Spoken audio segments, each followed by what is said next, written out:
2 years before Verdi wrote La Traviata, a man of letters named Jules Janin wrote a frequently quoted preface to Dumas' novel.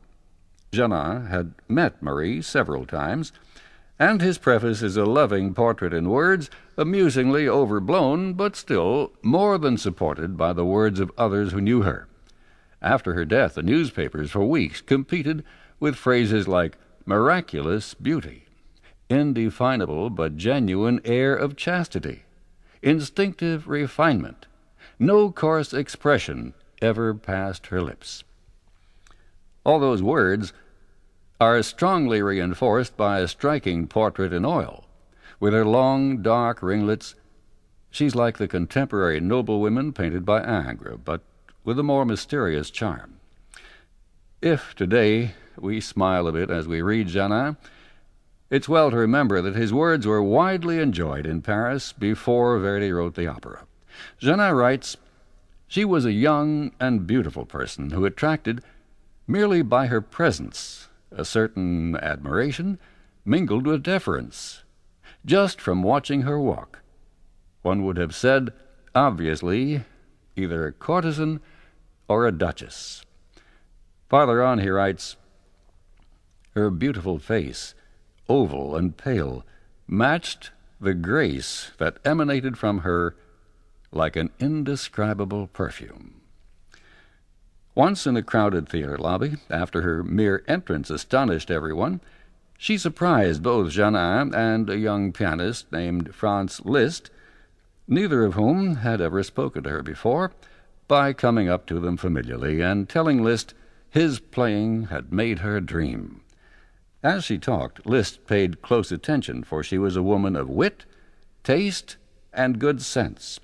"I can't tell you," writes Janin, "with what art, what tact, what infinite taste Liszt ranged through with this woman whose name he did not know the whole gamut of vulgar speech and the most elegant flourishes of conversation." It has been thought by other writers that Liszt was the only man Marie ever loved. Liszt, for his part, said of her, "Practices commonly held to be corrupt never touched her soul." Janin does not mention her successive protectors like the wealthy young Duc de Guiche or the wealthy old Count Stackelberg, or the young Count Perregaux, who secretly married her not long before her final illness, but Janin does tell us that the doctors at a health resort said they had rarely met such a combination of resignation and courage. Janin tells us 2 pearls she wore would make a queen jealous. In her hair, diamonds and flowers. In her hand, a bouquet whose color he can't recall, and nowhere does he mention camellias, which could be a pleasant subtlety or something else, although there are camellias in stone on Marie's impressive tomb in Montmartre. It seems she was never called the Lady of the Camellias in her lifetime, and it's suspected by some that the camellia in the famous painting of her was added after her death. The camellias in the novel are, as camellias, unnecessary, except partly as a clever title, and partly as a device to shock his readers.